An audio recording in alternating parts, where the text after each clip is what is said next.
A minha primeira intenção dentro da biologia já era, quando eu estava no ensino médio, já era ir para a área de neurociências. Eu queria estudar aprendizagem, dentro desse ponto de vista biológico.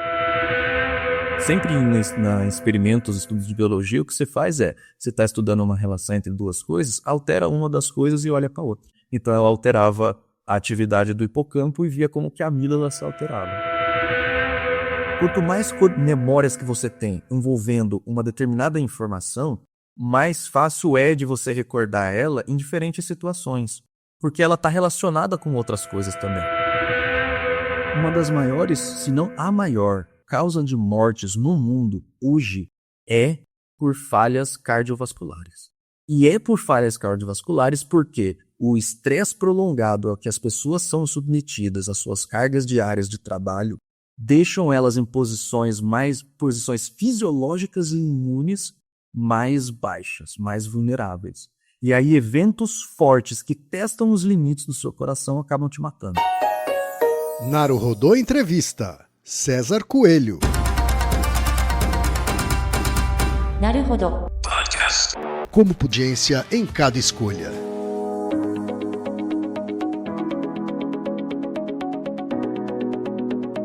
Ilustríssimo ouvinte, seguimos com a série Naruhodô Entrevista, que está trazendo conversas descontraídas com cientistas brasileiras e brasileiros que contam sobre suas trajetórias, seus pensamentos e seus campos de atuação.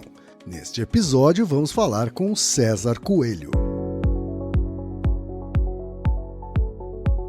César Augusto de Oliveira Coelho possui bacharelado em Ciências Biológicas pela Unesp, mestrado e doutorado em Ciências, Psicobiologia pelo Departamento de Psicobiologia da Unifesp.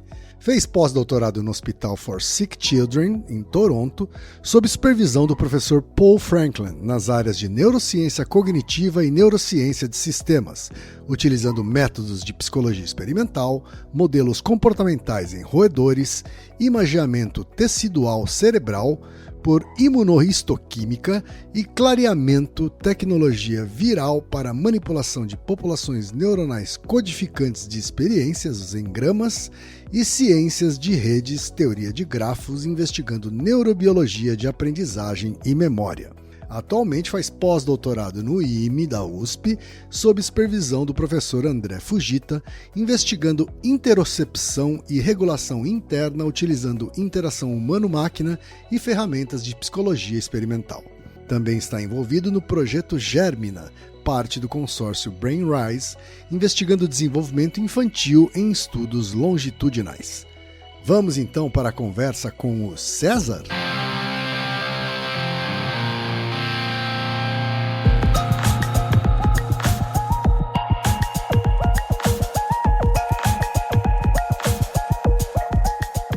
César, obrigado por ter topado aqui falar com a gente no Naruhodô.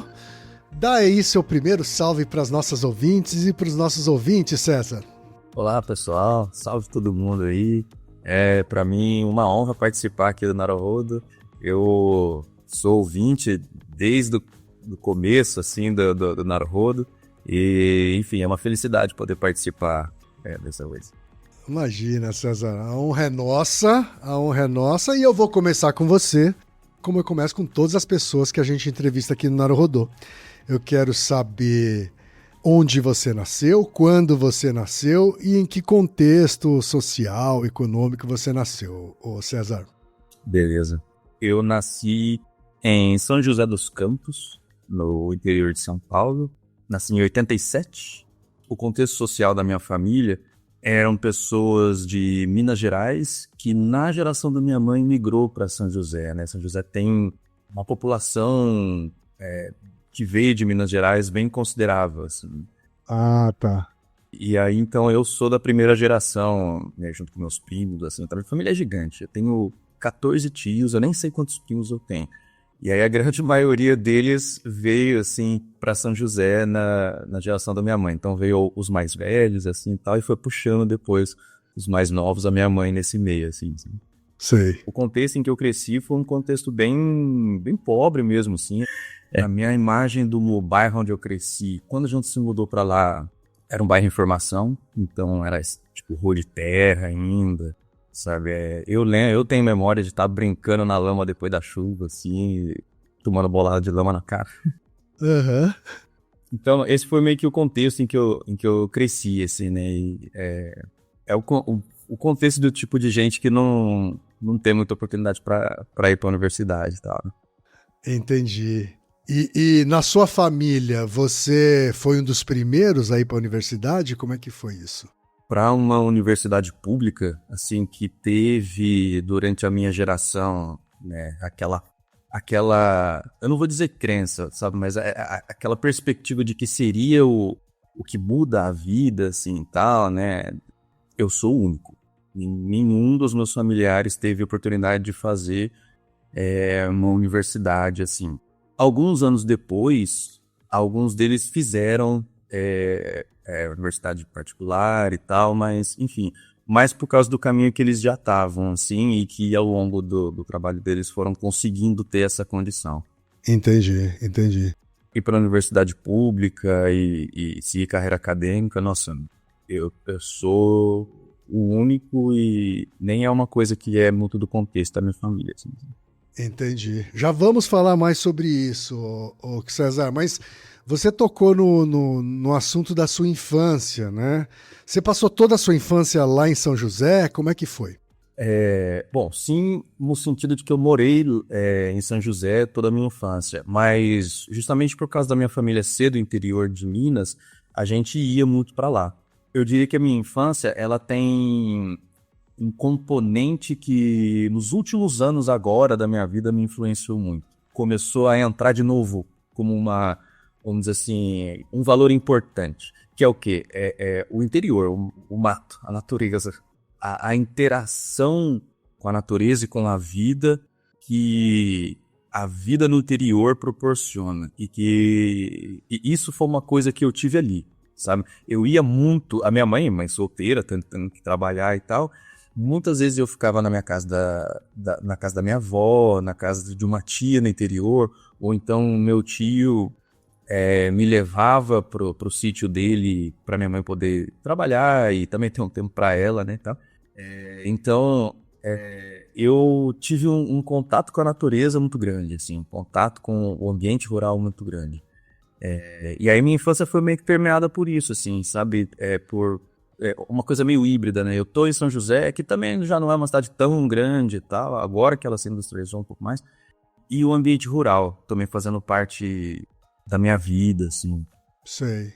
Mais pra frente, você chegou a mudar de cidade ou você ficou nesse circuito São José, Minas, até o final do ensino médio? Até o final do ensino médio, sim. E essa vida próxima na natureza, você diria que foi algo que influenciou na sua decisão na hora de escolher uma universidade? Sim. Eu acho que da escolha da universidade, sim, com certeza, mas também como uma possibilidade, vamos dizer assim. Eu fiz biologia, né? E a minha primeira intenção dentro da biologia já era, quando eu estava no ensino médio, já era ir para a área de neurociências. Eu queria estudar aprendizagem, sabe? Dentro desse ponto de vista biológico. Não, eu não sei por que com uns 17 anos eu já tinha isso. Acho que o meu professor de biologia da época, posso dar um salve para ele? Por favor, por favor. Professor Sávios. Nossa, cara, você vai ver aqui o quanto você me influenciou na vida. Obrigado. Então, e ele foi o primeiro que me falou como é que eu vou dizer? Me apresentou, né, neurônios e tal, e como que isso influencia a nossa vida, aprendizagem e memória. É que eu me apaixonei, sabe? Só que quando eu pensava com 17 anos sobre essa decisão de que caminho ir, a gente tenta pelo menos, eu estava ali tentando pelo menos pensar assim, putz, mas se não der certo isso daqui, eu não sei, né?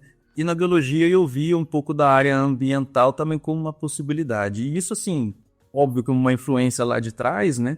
Mas também uma influência nesse sentido de que formou o meu gosto por estudar a vida, sabe? Estudar seres vivos e estar nesse ambiente, de uma certa forma, né? Aham. Agora, Voltando um pouquinho e pensando nessa época do vestibular, César, você me disse que na sua família ir para a faculdade não era um caminho natural. Como é que isso se despertou na sua vez, assim? Eu não era uma pessoa diferente dos meus primos, das pessoas do meu bairro. E o que aconteceu foi, eu acho que uma oportunidade de um projeto que naquele momento foi social. Na minha transição para o ensino médio, teve um acordo entre o governo e a Embraer, em que a Embraer construía uma escola de ensino médio para alunos de escola pública, Certo. e preparar eles para a universidade pública, fazendo assim uma escada de ascensão social, né? Em troca de corte de impostos, alguma coisa assim, sabe? Essas Perfeito. parcerias público-privadas, né? Bom, eu vou citar nome aí e tal, né? Inclusive é uma coisa que eu acho super legal para as pessoas verem e tal, esse tipo de projeto. O nome do colégio é Colégio Engenheiro Juarez Vanderlei. Esse colégio está em São José dos Campos e ele, assim, hoje deve ter mudado tudo. Então eu vou falar algo que era como na época, que é, sei lá, 20 e tantos anos atrás, e hoje isso já deve ter se tornado outra coisa, né? Mas na época era isso, né? Todo mundo que entrava fazia tipo um vestibulinho e os que passavam iam para essa escola e tinha esse ensino médio de tempo integral, tinha tudo lá, era uma infraestrutura sensacional, Entendi. assim. Uma espécie de escola modelo, assim, então. Isso, exato. E eu fui da primeira turma desse colégio. Então eu fui da turma experimental, assim, sabe? Então tinha muita atenção nisso na região, assim, uma coisa local.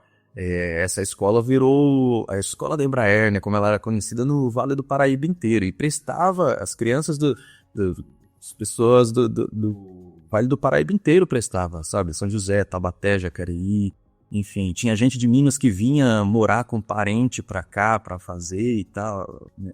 Ensino médio lá.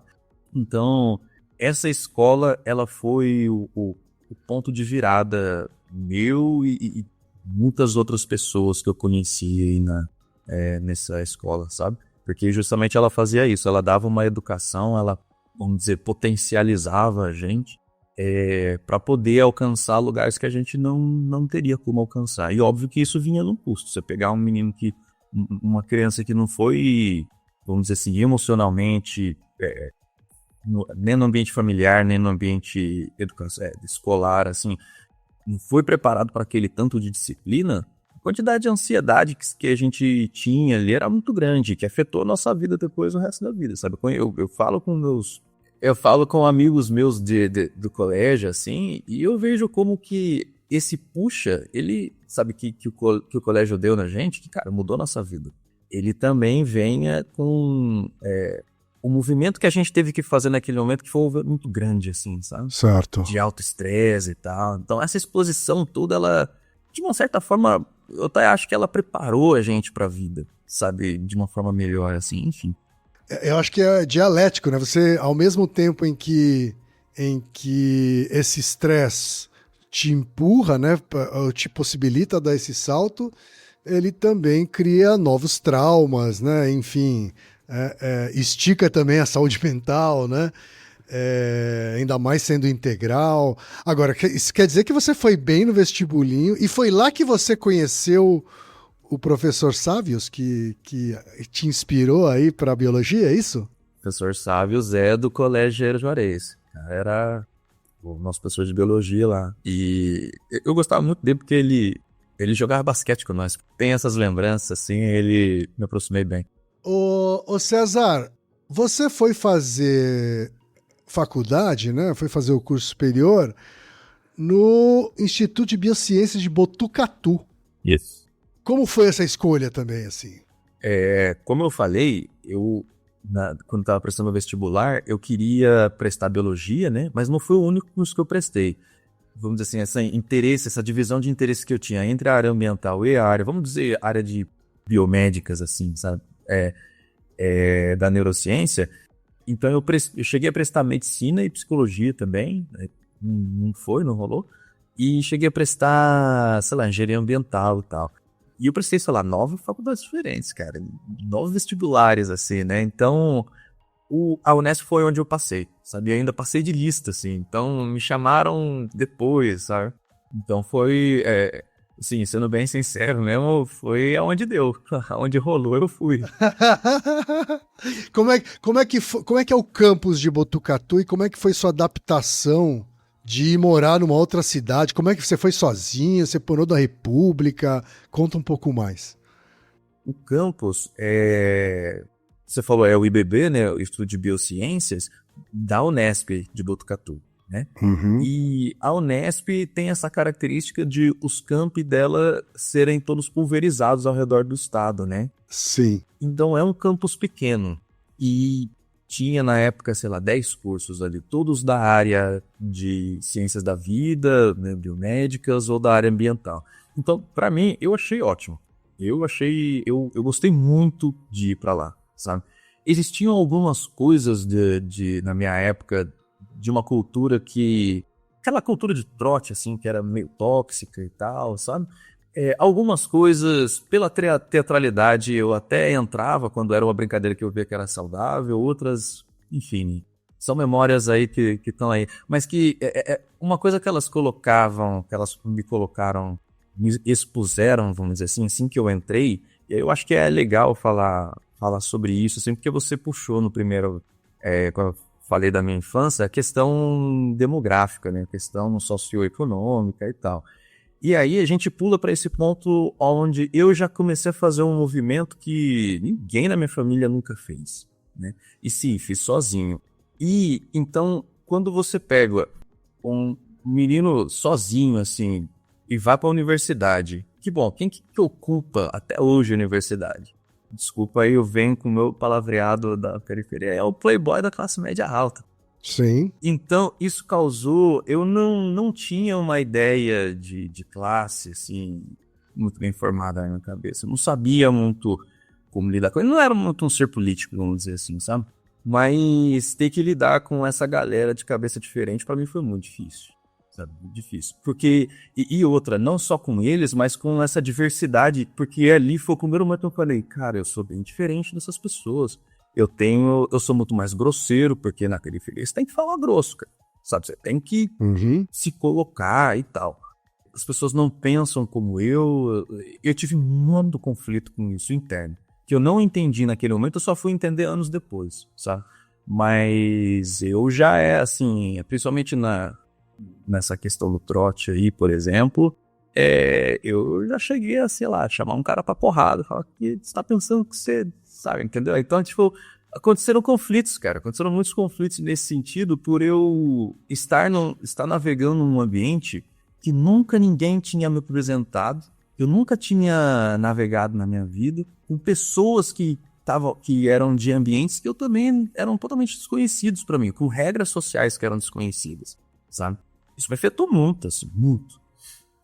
E aí, uma coisa que mudou um pouco isso foi eu mudar pra moradia estudantil, né? Aí na moradia estudantil tinha uma galera que, ainda assim, você tinha a diversidade de região, porque tinha gente, né, das universidades tem gente de várias regiões, mas pelo menos foi melhor, assim, sabe? Você tinha um pouco mais daquela perspectiva do cara que não tá lá só pra festa, não tá lá, sabe? O cara tá, assim, tendo a oportunidade da vida dele. Então, pelo menos isso unia a gente ali.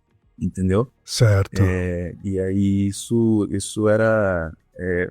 me fez sentir menos desconfortável. A universidade foi desconfortável uma caramba pra mim, assim. Imagino. E eu não sabia, eu não tinha muito essa percepção lá. Né? Eu fui ter essa percepção anos depois. E o curso, César? O que você achou dele? Quando você começou a fazer o curso em si de graduação, você teve a sensação de que fez a escolha certa ou te deixou em dúvidas? Não, eu gostei do curso. De modo geral, eu gostei do curso. O que eu não gostei dos professores mesmo, assim, de como as disciplinas eram dadas. Na época eu reclamava muito, porque eu falava assim, eu tinha a crítica de uma pessoa como é que eu vou dizer? Que hoje minha visão é totalmente diferente, né? Mas, enfim, eu tinha uma visão muito conservadora disso, no sentido de que, esses professores têm, como é que eu vou dizer, estabilidade, né? Os professores têm estabilidade do cargo e tal, então eles não se empenham muito nas aulas, mas depois eu fui mudar a minha opinião sobre isso e tal, enfim. Mas era uma coisa que eu vi que ali, pelo menos, uma das coisas que eu não gostava era isso, às vezes. Alguns professores, não eram todos, putz, ali teve professor que também mudou minha vida, mas existiam outros professores que estavam sentados nas suas cadeiras, no conforto de sua estabilidade, que não movia muito nem o lado da sua profissão. Aí isso sim eu não gostava muito, não. E você foi um aluno que passou pela graduação tranquilo assim, ou tinha matérias que te deixavam pendurado, hein?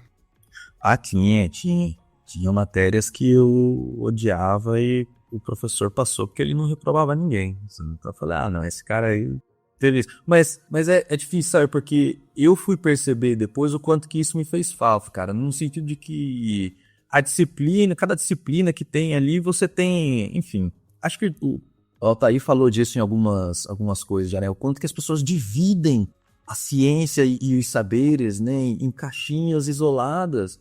E aí, ela isolada, sem um contexto maior, fica maçante, fica abstrato demais. Você não tem como fazer sentido daquilo. E aí, quando você tenta juntar as coisas, é que você vê realmente a importância e o significado daquele conhecimento. Uhum. Então, eu tive algumas disciplinas, a professora Silvia Mitico e a professora Virgínia lá da Unesp, uma do departamento de fisiologia, uma do departamento de zoologia. Elas faziam justamente isso. Elas não gostavam das disciplinas isoladas, então elas propunham disciplinas que juntavam tudo, sabe? No seu quarto ano, assim, você que já tinha visto lá atrás evolução, você tinha visto lá atrás fisiologia, ecologia, ali elas colocavam tudo junto. Sei. Sabe? Então você tinha uma aula quase que multinível, assim, entendeu? Onde você via o nível biológico, desculpa, você via os eventos biológicos a nível fisiológico, sabe? Dentro do animal, vamos dizer assim, via o comportamento dele, ou seja, ele como unidade, e via o comportamento dele num contexto ecológico na comunidade. Então, putz, esse tipo de aula integrativa, para mim, era o que mudava a vida, porque ela te dava a oportunidade de pensar nesse nível alto, sabe? De processar a complexidade da coisa mesmo, nesses vários níveis, juntos. Aham. Então, isso pra mim eu acho que mudou minha vida, mudou meu modo de pensar, me fez querer ter esse tipo de abordagem em outras coisas na vida. Entendi. Agora, César, se você não tinha uma tradição familiar de faculdade, muito menos de vida acadêmica, né? Quando você estava fazendo graduação, você já tinha ideia de que teria uma trajetória profissional acadêmica? Que você seria um pesquisador? Eu tinha a ideia de que era o que eu queria tentar, sim. Tá. Tinha muito isso, eu tinha muito essa dúvida de... Porque quando você tá na trajetória, né, você tem uma dificuldade sempre muito grande de você ver o pra frente. E você tenta fazer uma previsão que você pode do caminho. Eu tô falando isso assim... Porque eu pensava na época assim, se eu não conseguir passar no mestrado depois, se eu não conseguir passar no doutorado, eu vou dar aula. Então, eu vou, sabe... Você começa a pensar em outras coisas e tal, até o momento que você tá ali fazendo, sei lá, eu sempre tinha meu plano B, meu plano C e D, se nem que meu plano fosse vender minha arte na praia, sabe? Você vai ver que isso depois vai vir. E vem cá, você passou pela graduação e já logo emendou para o mestrado? Foi assim? Sim. Na verdade, quando eu estava nos meus últimos 6 meses de graduação, eu prestei a prova já e não passei. Então, e aí eu ia ter que esperar mais um ano, né? Eu já estava eu fiz o meu trabalho de graduação na universidade onde eu fiz o mestrado. Então, o estágio, essa coisa, você podia fazer fora, né? Então, eu fui para São Paulo fazer. E aí eu fiz lá na Unifesp, no departamento de psicobiologia já. E aí eu fiz o meu estágio lá e fiz o meu trabalho de graduação com esse projeto lá, e isso me deu a oportunidade de já ir estudando, sabe, já ir fazendo algumas coisas. Mas a primeira vez que eu prestei a prova eu não passei. Então eu me graduei, passei, sei lá, uns 6 meses ainda ali, por conta própria, arranjei outros trabalhos e tal. E aí, nessa segunda vez que eu prestei a prova, aí eu passei. Mas sim, fui direto, mas não foi um logo depois do outro. E aí, no mestrado, se eu estou com a informação correta aqui, você desenvolveu o trabalho Influência do hipocampo na expressão de SCREB e PCREB nos núcleos da amígdala após condicionamento do medo ao contexto. Que título, Me explica que raios é isso, ô César? Tá certo. Vamos lá. Lembra então que eu falei daquele tipo de análise multinível, né? Aham. Então, vamos passar para isso agora. Vamos começar pelo CREB. O CREB, ele é uma proteína lá dentro das células, principalmente do neurônio, né? Tem em todo o corpo, mas no neurônio ele tem essa função. Quando ele se torna PCREB, ou seja, ele se fosforila, ele entra dentro de um processo de plasticidade sináptica. Tipo, ele entra dentro de uma cadeia bioquímica que resulta na produção de proteínas e tudo mais para a plasticidade sináptica, certo? E isso acontece quando? Quando a gente tem uma experiência de aprendizagem. Quando a gente tem uma experiência nova, que a gente tem incorporação de novas informações, nossos neurônios entram em plasticidade, então o CREB vira PCREB, vamos dizer assim, certo? Então você tem uma ativação dessas cadeias. Beleza. Então esse é o nível bioquímico. A gente está estudando um evento de aprendizagem e formação de memória do medo ao contexto. O que é o medo ao contexto?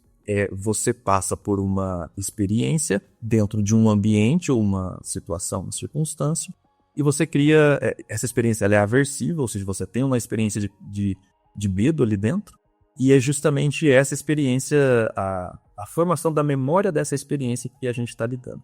E aí, hipocampo e amígdala, né? Eu estava estudando justamente a comunicação dessas duas áreas. O hipocampo é uma área importante para a aprendizagem e memória, justamente, e a amígdala é uma área importante para as emoções, para a expressão das emoções. Algumas teorias colocam aí que parte dessas aprendizagens, parte dessa plasticidade sináptica vai ocorrer ali, justamente, né? Então, eu estava estudando esse componente emocional da memória que é formada, né? E aí, eu fazia isso alterando o hipocampo. Sempre em experimentos, estudos de biologia, o que você faz você está estudando uma relação entre duas coisas, altera uma das coisas e olha para a outra, né? Então, eu alterava a atividade do hipocampo e via como que a amígdala se alterava, né? Uhum. Então eu fazia uma alteração no hipocampo que diminuía a aprendizagem do bichinho, certo? Foi com ratinho, o experimento com ratinho. Isso, exatamente, foi um experimento com ratinho. Então eu fazia uma alteração no hipocampo dele, eu via no comportamento dele que ele tinha um déficit de aprendizagem aí, eu falava, olha só, com esse déficit de aprendizagem, vamos ver então se a amígdala está alterada, se essa alteração do hipocampo está diminuindo, vamos dizer, a plasticidade da amígdala, e isso pode ser um indício de que, como é que eu vou dizer, dessa aprendizagem em rede dentro do cérebro, por exemplo. A aprendizagem ela não ocorre numa área só, né? A formação de uma memória ela é uma formação com a rede de neurônios distribuída no cérebro todo.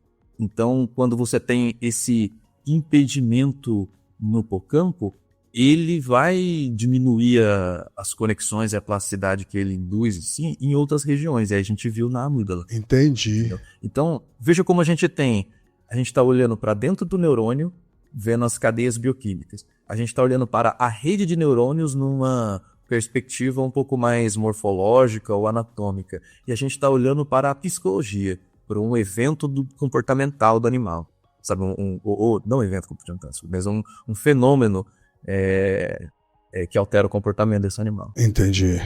Desse indivíduo. Agora, você está falando bastante sobre aprendizagem e memória na mesma frase. Uhum. Né? O quanto memória e aprendizagem são sinônimos ou uma é parte da outra? Assim? É que esses conceitos se diferem um pouco. Mas a aprendizagem, a gente pode falar, se diferem assim, pessoas podem dar definições diferentes para elas. Claro, sabe? mas estou interessado na sua, que é... Tá, vamos colocar assim então. A memória como sendo justamente a informação que foi absorvida e conseguiu se estabilizar no cérebro do organismo, certo? Isso é a memória. E justamente a capacidade dele de acessar ela, né? Também tem que ter isso. E a aprendizagem, você tem pessoas que vão falar que a aquisição dessa informação é um componente da aprendizagem, o uso dessa informação em contextos relevantes, em contextos flexíveis, faz parte da aprendizagem. Elas são conceitos que se sobrepõem um pouco, né? Mas a gente pode falar sobre a memória como como é que eu vou dizer? Esse conjunto de informações que está lá, e a aprendizagem como o processo quase inteiro, tanto o processo de aquisição dessa informação, quanto o de uso dessa informação nos contextos diversos. Entendi, faz todo sentido. Faz todo sentido. Ô César, vou abrir outro parênteses aqui. No Naruhodô, até porque a gente fala majoritariamente com o público leigo, o Altair acaba se utilizando bastante de analogias, metáforas, né? Ele mesmo é crítico a isso, porque ele fala que às vezes a metáfora ela é uma simplificação meio burra, né? Mas, enfim, em nome da educação científica, a gente se utiliza dela. E aí eu me lembro que quando a gente fala de memória, o Altair ele gosta de usar uma metáfora com carimbos. É como se o registro de eventos fossem carimbos no cérebro. E assim como acontece com carimbos numa mídia física, né? Elas começam a se embaralhar, né? Elas começam a, com o tempo, se desgastar, ficar mais encardida, né? Às vezes você começa a confundir uma memória com outra, mistura as duas memórias como se fossem de um mesmo evento, né? Eu queria saber qual é a metáfora que você usa na hora que você tem que explicar para alguém que não é da neurociência, né, e nem da biologia, como é que funciona a memória. Porque lá no Divertidamente, eles fazem uma metáfora muito mais simplificada, né, que são bolinhas, né? São bolinhas que estão lá no cérebro e que você consegue resgatar, né? O Altair diz que essa dos carimbos, se não é uma boa metáfora, é pelo menos mais acurada do que as bolinhas do Divertidamente. Qual é a metáfora que você usa, se é que usa? Eu uso uma como se fosse o mato. Imagina o mato, certo? E você, assim, um campo, né, cheio de mato.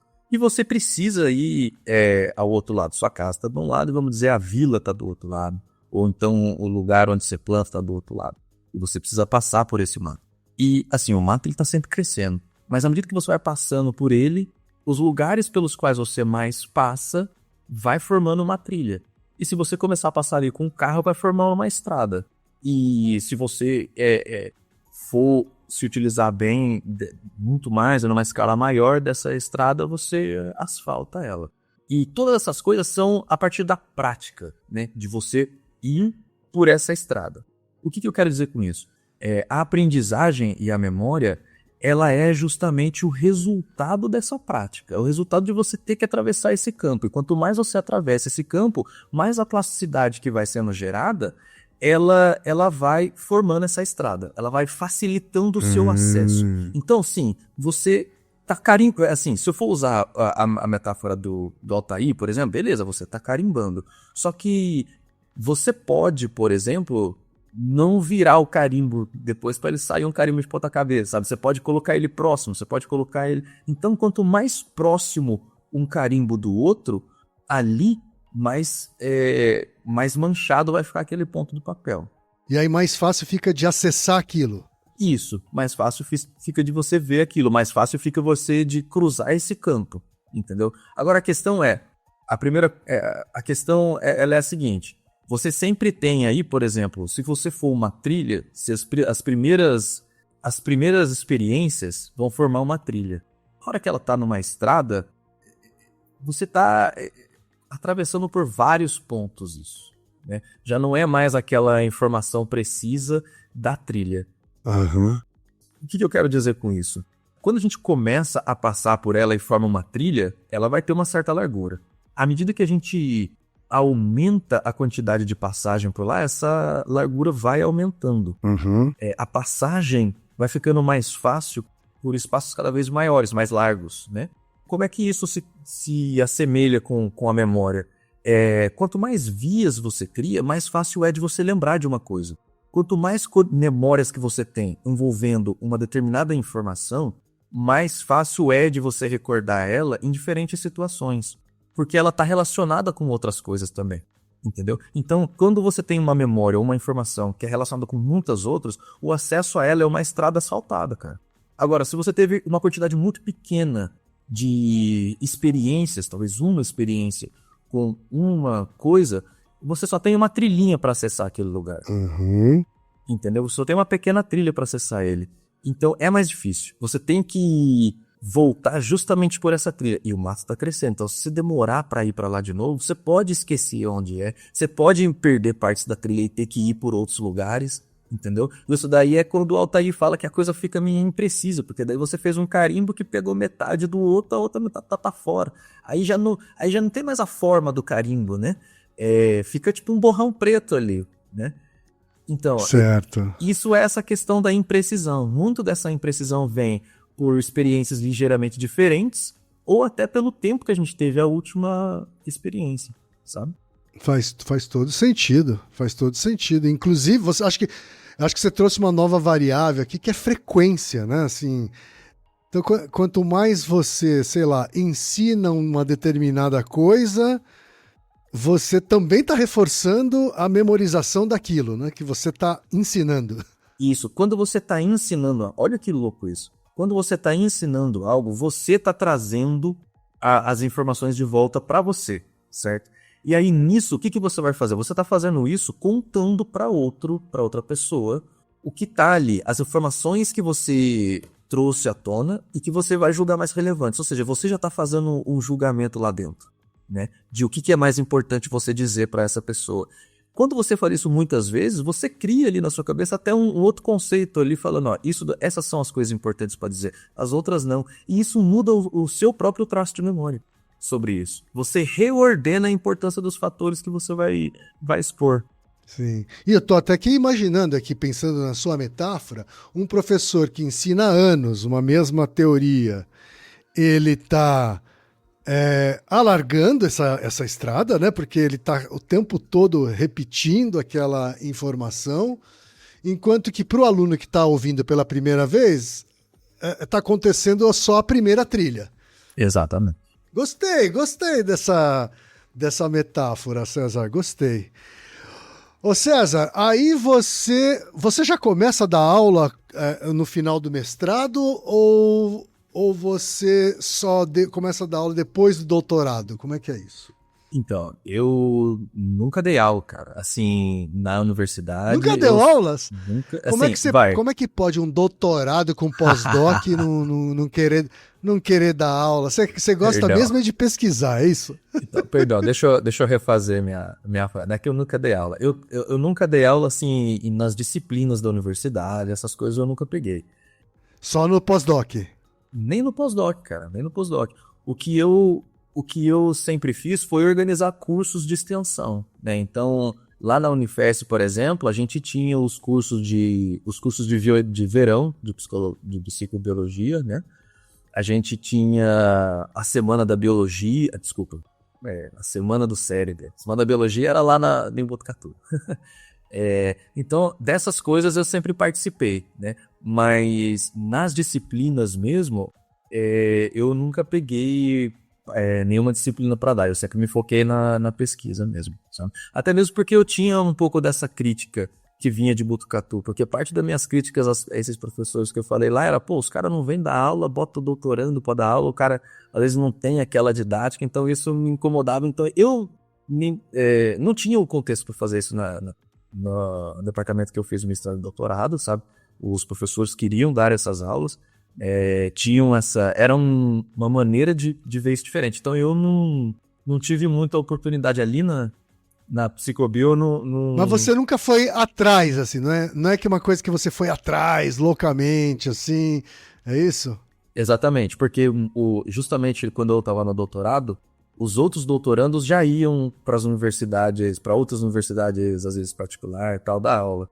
Eu não, eu me foquei bem na pesquisa e eu tinha um pouco dessa vontade de sair. Certo. Então, quando eu tinha isso em perspectiva, assim, tava ok com a minha bolsa e tal, porque eu entendo que também a bolsa sendo no valor que ela era naquela época, era bem suficiente, assim, sabe?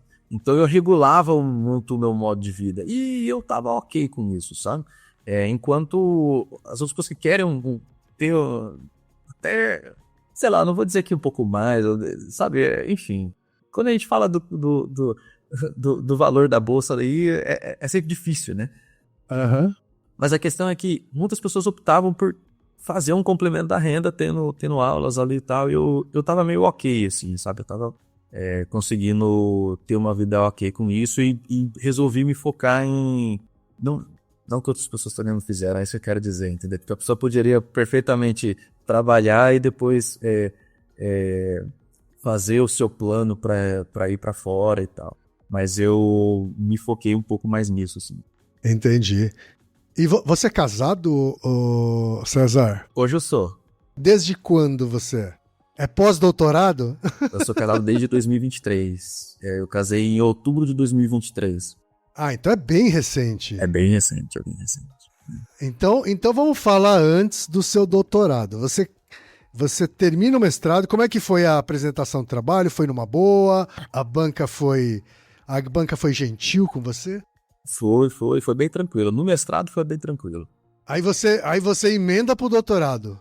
Isso, emendo pro doutorado. Eu tava na defesa do mestrado, eu já tava com o projeto de doutorado escrito, já tava tudo... Eu me adiantei muito no mestrado com algumas coisas.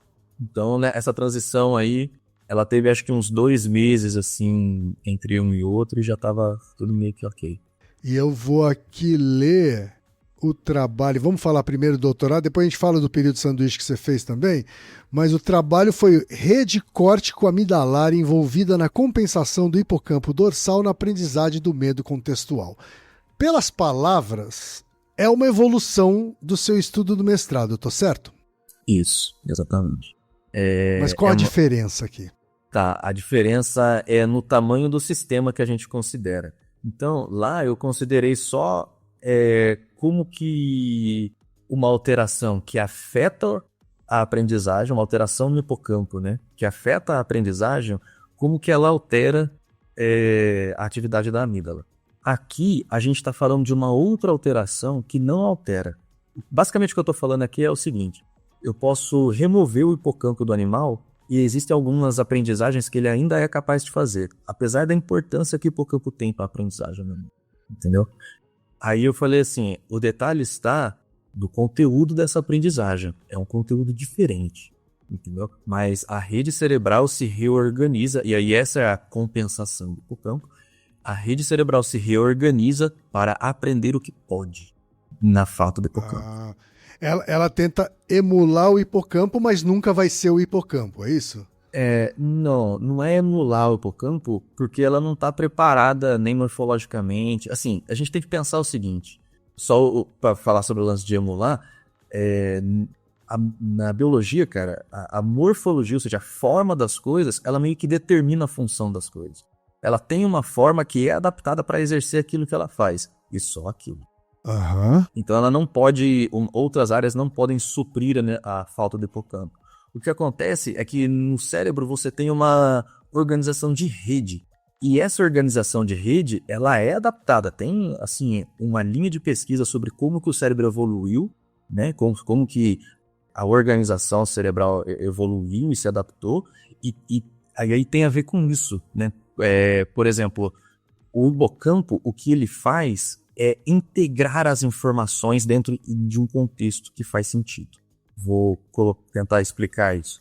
Por exemplo, se você está na sua sala aí agora, olhando para o computador, falando comigo, você tem uma noção espacial da sala, sobre as características mais básicas espaciais, aonde é o canto, mais ou menos quantos metros tem. Você não fica pensando nisso, mas se você prestar atenção, você sabe mais ou menos.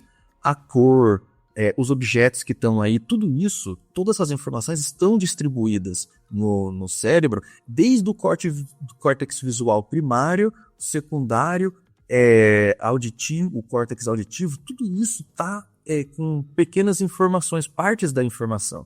E aí cede essa parte da informação para uma região que faz um processamento um pouco mais complexo, somando, vamos dizer, a questão espacial com a questão das cores do espaço.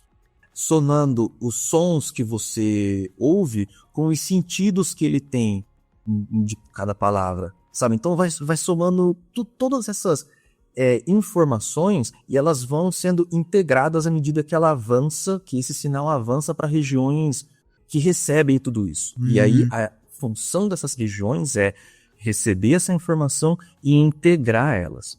O hipocampo tá lá na ponta, ele é o cara que recebe tudo, sabe? E aí ele integra tudo. E ele conecta isso tudo com o que está acontecendo agora, sabe? Ou seja, daí você tem essa noção da memória sendo formada e esse rastro de informação que a gente tem que vai passando ao longo do momento, à medida que o tempo vai passando. Então, se você remove esse hipocampo, você tem muita informação aí ainda. Só que às vezes ela está menos integrada. Sim. E aí, quando ela está menos integrada, a possibilidade de uso dela é menor. Certo. Você não consegue fazer um uso tão flexível dela mais. Então, a minha tese de doutorado, ela vê mais ou menos isso. Fala assim, olha, a rede, vamos dizer assim, típica de um animal com hipocampo, depois dessa aprendizagem é desse jeito aqui, e de um animal sem o hipocampo é desse jeito aqui. Aí, para esse experimento, o que eu fiz? Eu mostrei que os dois aprendem mais ou menos na mesma medida. E aí, depois eu fiz uma outra avaliação mostrando aonde que o animal sem hipocampo tem essa perda real de aprendizagem ou perda de flexibilidade, né, do uso da informação que ele consegue aprender. Complexo, a coisa começou a ficar um pouco mais complexa. Mas a rede, então, tenta compensar de alguma forma, mas não há nenhuma transformação morfológica, então, dessa parte do cérebro. É como se o organismo, na hora que ele fala assim, ó, isso daqui eu lembro, me dá a informação sobre isso, e o cérebro vai falar assim, ó, beleza, é isso aqui que a gente tem, ué, não tinha o cara para fazer mais, entendeu? E aí é isso que o animal tem para fazer. Isso é menos adaptativo porque é menos flexível. Então, o modo como isso se expressa no mundo e no comportamento tem coisas que ele não lembra ou tem situações que ele é incapaz de diferenciar. Então, é mais ou menos na precisão da memória mesmo que isso afeta, sabe? Então, ele vai usar essas informações em momentos que não era necessário, por exemplo. Entendi. A memória fica justamente mais imprecisa. Eu fiz essa pergunta da emulação, né? Eu usei o verbo emular, porque eu me lembro que quando eu operei meu ligamento rompido no joelho, se eu não me engano, o que o cirurgião fez foi tirar um pedaço de um músculo de outro lugar da minha perna para colocar no lugar do tendão e disse ele que com o tempo aquele tendão ia aprender a ser um músculo, aquele músculo ia aprender a ser um tendão. E que haveria até uma transformação morfológica assim, do músculo. Nesse caso, então, há de fato essa mudança. Sim. Aham. Porque no músculo você tem umas células chamadas células satélites, que são células com poder de diferenciação ainda, né? O músculo ele é um tecido que está constantemente em lesão e reconstrução, né? Quando você malha tal, você lesiona o músculo sem que isso seja necessariamente prejudicial, né? Exato. E aí você aumenta a sua massa muscular. Certo. Nesse sentido. É diferente do neurônio. O neurônio ele tem uma capacidade de fazer neurogênese, mas é muito pequena e muito localizada. Pelo menos isso é o que a gente sabe até hoje. O hipocampo, por exemplo, é um lugar onde você não tem essa formação de novos neurônios, né? Que daí se aproxima do músculo, mas não é todo lugar que acontece isso. E aí o músculo, por exemplo, como ele tem isso, essas células satélites, ele tem esse poder de diferenciação. E com o tempo, as células de músculo mesmo, que já são adultas, formadas e tal, elas vão dando lugar, elas vão meio que morrendo mesmo, né? E aí o tecido se retransforma a partir dessas células totipotentes. No doutorado, ô Cesar, eu vi que você fez um período sanduíche em Nova York, né? Queria que você me contasse como é que surgiu essa oportunidade que você abraçou e como é que foi esse período lá fora. O doutorado sanduíche, eu foi com uma professora que eu já lia muito sobre ela. Ela, assim como um outro grupo de professores ali do mesmo departamento dela, eram as referências que a gente mais se embasava, assim, né? E ela, por coincidência, foi ser professora foi ministrar uma parte de um curso de estudos avançados que eu fiz na época. Então isso deu uma possibilidade perfeita pra gente, né, se conectar e tal. E dentro disso eu já... acho que na verdade algum amigo meu ali sabia do meu interesse por ela e me conectou, falou, olha, se você quiser tomar um café da manhã com ela, já fiz a ponte pra você. Teve alguém que fez isso, eu só não lembro quem, gente. Obrigado quem foi. Sei. Eu lembrei disso agora. mas teve isso, sabe? E aí eu fui tomar um café com ela e ela já veio, a professora Elizabeth Phelps. Hoje eu acho que ela tá em... Tá em Harvard agora, não é? Harvard, isso, verdade. Ela tava na Universidade de Nova York na época, depois ela foi pra Yale e depois ela foi pra Harvard. Não é fraca não, né? Não, ela é uma professora muito boa.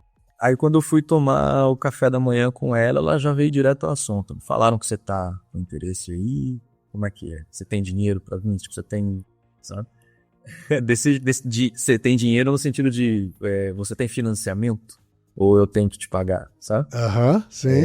E aí a gente foi trocando ideia, foi bem natural. Essa parte aí eu acho que foi assim, alguém que me empurrou e foi bem natural, assim, quando as coisas aconteceram. Que sabe? bacana, que bacana. Mas aí, você já tinha inglês fluente? Como é que era, assim?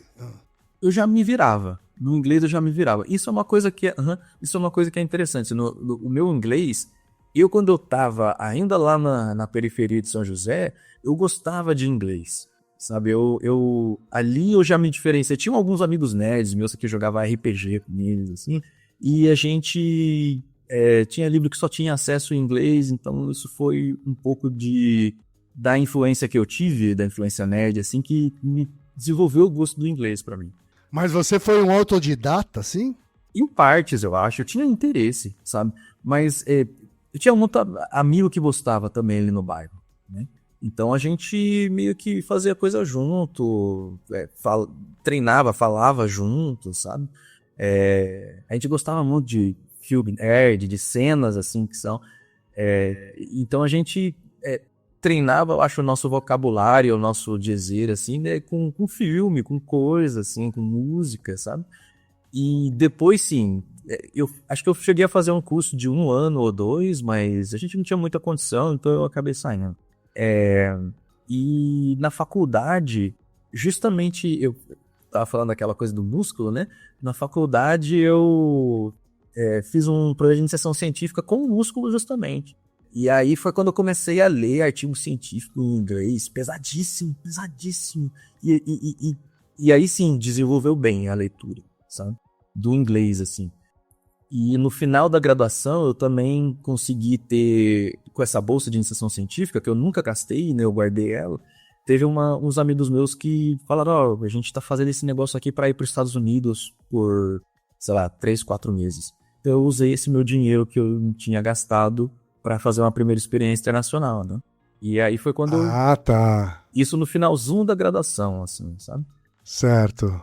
Aí eu tive esse primeiro contato, e depois, durante o mestrado, tive congresso internacional para apresentar e tal.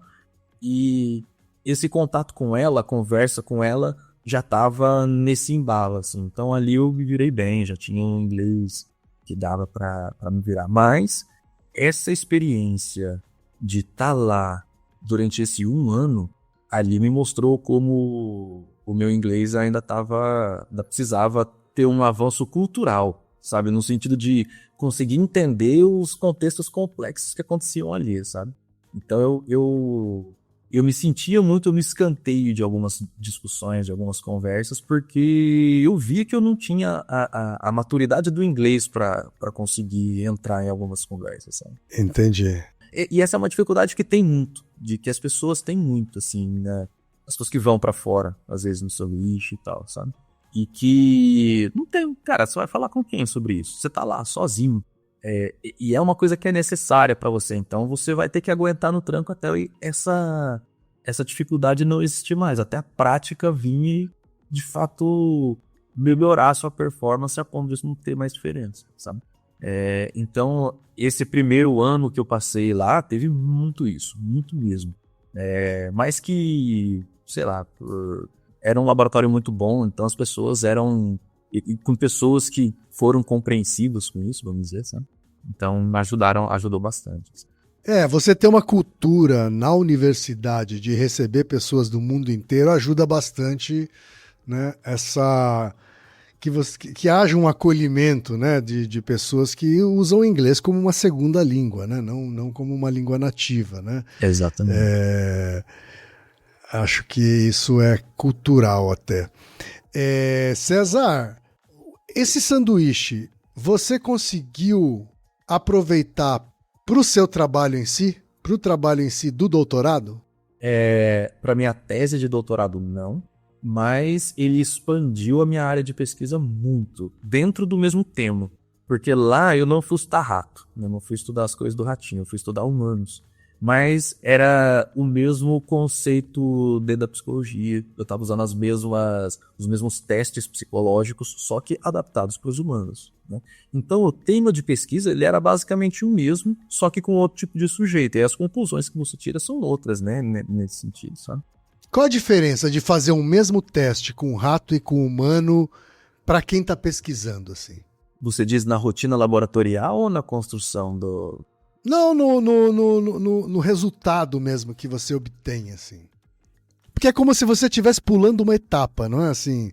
O ratinho, geralmente, numa pesquisa, por exemplo, sei lá, eu conheço mais pesquisas sobre drogas, né? O ratinho é um estágio anterior ao teste com humanos, né? Isso, sim, se você tiver... que depende do percurso que esse conhecimento vai fazer. Eu acho. Então, se você está num percurso que é desse farmacológico, onde o resultado final lá na frente é uma droga, né? Ele tem que passar por todos esses testes até o teste, né, pré-clínico e clínico e tal. E aí sim, os humanos. Só que o objeto de estudo nosso ali, ele é os mecanismos de memória, né? Como que algumas aprendizagens são formadas e quais são as capacidades dessas aprendizagens, os limites dela. Então o modo como a gente separa se a investigação vai ser feita no rato ou pode ser feita no humano, é outra. Ela vai ser justamente o nível de sistema biológico que eu vou pegar. Por exemplo, no rato eu posso fazer um experimento sobre a falta do hipocampo. No humano não, no humano eu teria que pegar um paciente, eu não posso chegar lá e fazer um experimento... um procedimento cirúrgico no humano, né? Então tem isso daí. Ou seja, basicamente no rato a gente se permite a fazer coisas que a gente não pode fazer no humano, que não poderia fazer no ser humano. Uhum. Certo? Então, para esse tipo de pesquisa, essa é a separação maior. Então, no ser humano, por exemplo, você vai pesquisar, você vai primeiro estabelecer as relações diretas comportamentais, mostrar que a mesma coisa que acontece no ser humano acontece no rato, e depois buscar justamente essas correlações neurais, né? Do mesmo jeito. Então, se você tem uma certa atividade cerebral no humano que influencia o comportamento, ou que está, né, vamos dizer, explicando esse comportamento dele, você tem que conseguir fazer a mesma coisa no rato. Beleza, você fez todo esse paralelismo, agora você vai no rato e vai fazer as coisas que você não pode fazer no humano. Basicamente é isso. Entendi. E aí no ser humano você tenta mostrar a mesma coisa que você mostra no rato, mas a partir de modificações comportamentais ou modificações de droga mesmo, né? Pode ser, mas não com determinadas intervenções. E aí também, quando você quer pesquisar alguma coisa molecular ou bioquímica, aí é o rato, né? Porque geralmente eu posso fazer assim, no rato eu posso alterar a expressão gênica de um grupo de células de uma área cerebral. No ser humano eu não posso fazer isso, é ressonância magnética do cérebro inteiro. Certo. Então tem essas diferenças, né? Que tipo de técnica, qual é o nível em que eu vou investigar isso? Se eu for investigar, no nível neuronal, as técnicas para enxergar o neurônio lá dentro do cérebro só pode ser aplicado no rato. No ser humano, a ressonância magnética, ela vai ter uma resolução de um cubo de 1 milímetro, 1 milímetro por 1 milímetro por 1 milímetro, e ali tem centenas, milhares de neurônios, sabe? Parece um pedaço pequeno, mas na verdade tem milhões de células ali dentro, né? E aí então o que acaba determinando então a pesquisa, se ela vai ser com ratos ou com humanos, é o tipo de pergunta, o nível que você quer responder essa pergunta, né? E daí ele vai determinar o tipo de método que você pode usar. Tá. E na sua área, nas pesquisas da sua área, o quanto as descobertas que você tem com o ratinho são extensíveis ao ser humano, ao cérebro do ser humano, né? Tem coisas que você falou, que tem coisas que eu só posso testar em ratinho, né? O quanto existe uma segurança de que aquilo pode ser extensível ao cérebro humano? Em geral, a pesquisa que a gente faz, o que a gente quer descobrir são os fenômenos que têm um paralelo. Os fenômenos que não têm um paralelo, geralmente você estuda eles para você fazer uma reserva sobre isso, né? No rato acontece diferente. Vou dar um exemplo. No rato, uma tarefa que é olfativa é muito melhor do que uma tarefa visual. Por quê? Porque o olfato é o sistema sensorial primário dele, e na gente é o visual. Então, para a gente, uma tarefa visual, para eles é melhor traduzida numa tarefa olfativa. Não é só isso, né? Ele consegue fazer muita tarefa visual também, sabe? Mas só dando um exemplo de como uma diferença da natureza do bicho influencia em como a gente vai fazer o experimento. Então, e aí você tem que tomar isso em consideração, para você desenhar o experimento para poder justamente fazer perguntas que tenham um paralelo do ser humano. Senão, de um ponto de vista ético, é até meio questionável. Entendi. E a sua tese de doutorado também foi tranquila? Entregou com folga do prazo? Como é que foi? A banca foi gentil? Eu entreguei dentro do prazo a minha tese. Na verdade, com essas oportunidades de ir para fora, 1 ano antes de eu terminar o meu doutorado, foi uma sorte isso, tá? Não é um negócio assim, foi sorte total, mas 1 ano antes do meu doutorado, eu tinha conseguido fazer uma conexão através da Altair. O Altair me conectou com o meu futuro chefe que ia fazer o pós-doc. 1 ano antes da minha defesa de doutorado. E aí eu meio que sabia já que eu ia para lá. Então isso me deu um certo ânimo de organização, que eu consegui terminar o doutorado bem, vamos dizer assim que acabou minha bolsa. Certo, ótimo. Então ótimo. Aí você resolve pegar as malas e ir para o Canadá. É isso, César foi para o Canadá. Isso. Você ficou quanto tempo lá no Canadá, César? Fiquei 6 anos. 6 anos. E aí você fez pós-doc durante todo esse tempo lá? Isso, trabalhei no mesmo laboratório durante todo esse tempo. Você trabalhou num laboratório de um hospital, é isso? Isso. Na verdade, ele chama Hospital for Sick Children, né? Mas você tem o hospital, que é um prédio ali e tal, que ocupa um quarteirão inteiro, e do outro lado da rua, num outro quarteirão, nós temos um prédio que é só de pesquisa. E você tem pesquisa de todos os tipos, desde som molecular, enfim. Lá todas as universidades, elas são privadas, né? E os hospitais também. Lá quase tudo é privado. Então, dentro dessa privatização, dentro desse corpo de empresas, eles falaram, a pesquisa científica também é um modelo lucrativo, né? Então, eles têm seu projeto de pesquisa lá. O seu prédio de pesquisa. Isso é difícil. Uhum. E esse hospital estava ligado a uma universidade? Como é que é? A Universidade de Toronto, né? Então, tem os pesquisadores lá e eles têm como é que se diz? Um acordo, um convênio com a universidade para associar esses pesquisadores aos programas de doutorado dos departamentos das universidades. Então, e aí esses professores são cadastrados na universidade, nesses departamentos, nesses programas de pós-graduação. E aí foram 6 anos de laboratório, você não chegou a pisar em sala de aula? Não. Mas, pois é. Então, e lá eu comecei a sentir falta, cara. Porque aqui no Brasil eu sempre tive a oportunidade, pelo menos, sei lá, 1 ou 2 vezes por ano, tá envolvido num curso, né? Por exemplo, durante o mestrado eu organizei esse curso de verão. Mas durante praticamente todos os outros anos, eu dava alguma aula ou algum módulo, né, de curso. E aí no Canadá não tinha isso. Era pesquisa em tempo integral e só. Se você quisesse dar aula, você poderia ir se envolver com isso na universidade, né? Só que o meu visto de trabalho, ele só me permitia trabalhar lá no laboratório. Então, se eu pegasse aulas para dar, não que fosse necessariamente ruim e tal, mas eu estaria ainda mais nas mãos do meu chefe, vamos dizer assim. Eu fui para lá, eu não fui com nenhum financiamento meu, eu não tinha bolsa, eu dependia dele totalmente, né? E, assim, existe uma coisa que se fala pouco demais, a gente deveria falar na academia. Geralmente, na academia, as relações, elas, em geral, os subordinados, os pós-docs, os doutorados, eles estão numa situação de vulnerabilidade em relação aos seus professores. De dependência mesmo, né? Exatamente, de dependência, sabe?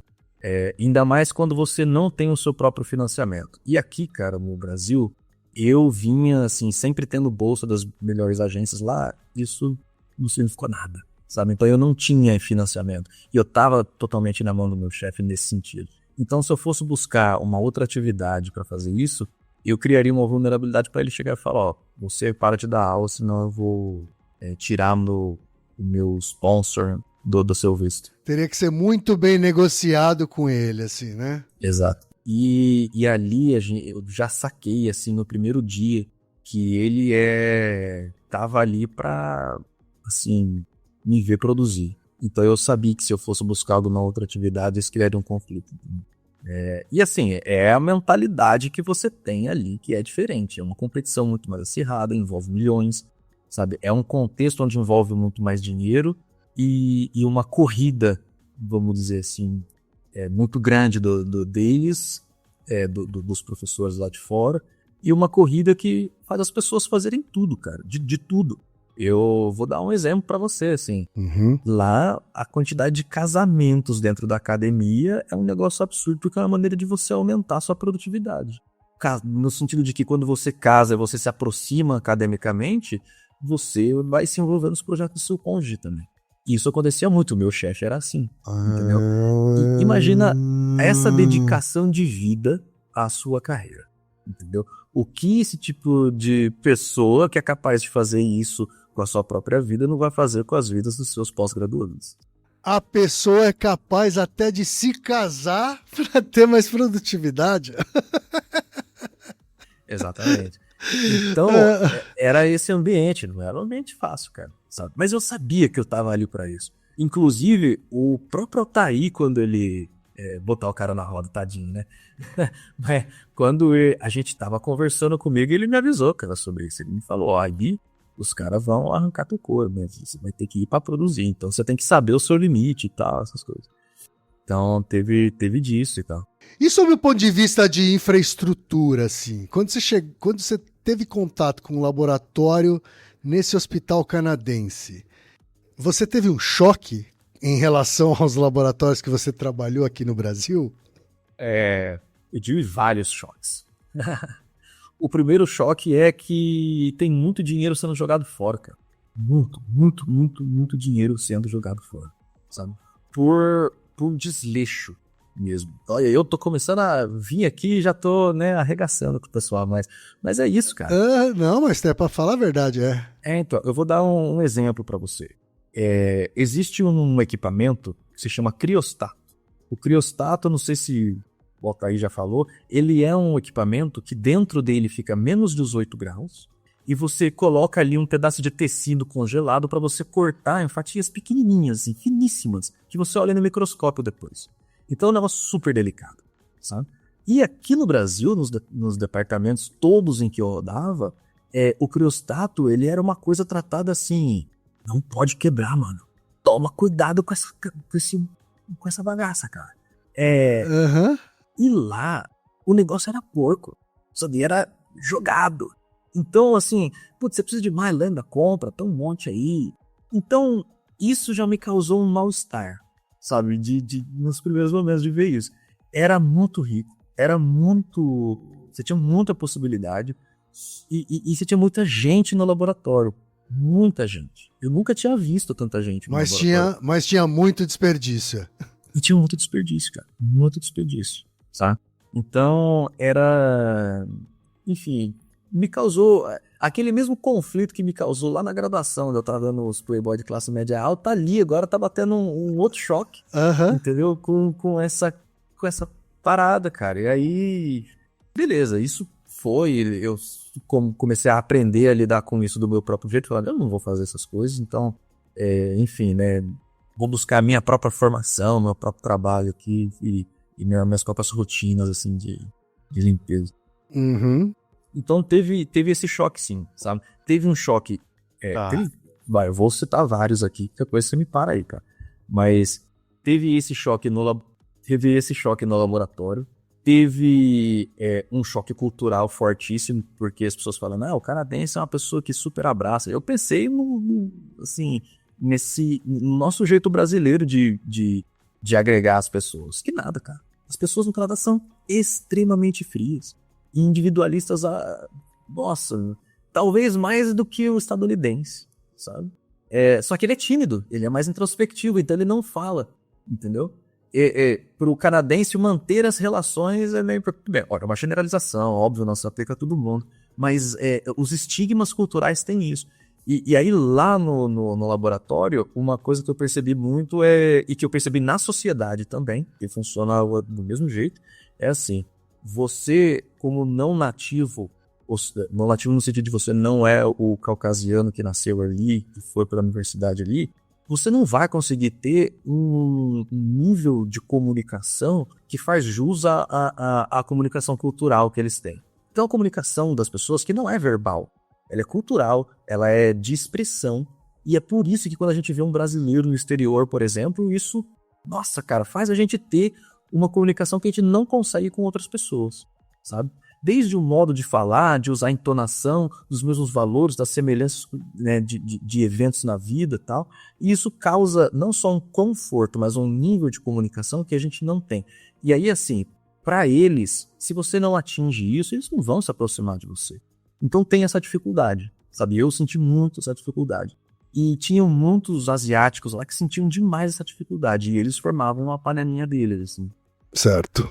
Enfim, isso era uma dinâmica do laboratório, que é uma dinâmica social no Canadá também, sabe? As pessoas são individualistas, elas estão ali para vir para uma vida melhor. A maioria da população é isso, né? Então, ali, como não cidadãos, não tendo poder de voto, não tendo poder de organização, eles se organizam entre seus conacionais.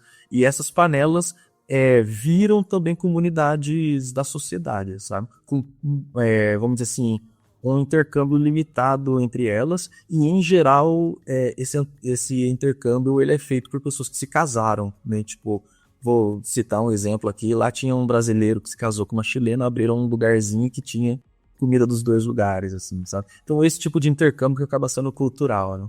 Então, assim, na sociedade lá era muito isso, no laboratório era muito isso também, sabe? E eu vou dizer que era difícil, cara. Era bem difícil, nesse sentido. Agora, você ficou lá até 6 anos, ficou até 2023. E você acabou de me dizer, alguns minutos atrás, que em 2023 você se casou. Você se casou lá no Canadá ou aqui no Brasil? Como é que foi isso aí? Tá. Posso falar de uma outra história antes do casamento, rapidinho? Por favor, né? Tá.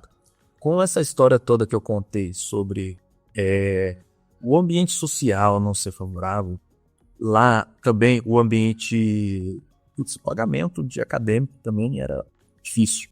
E o Toronto, especificamente, nessa época estava passando por uma bolha imobiliária. Ainda tá, sabe? O negócio lá é absurdo. Uhum. E o que aconteceu?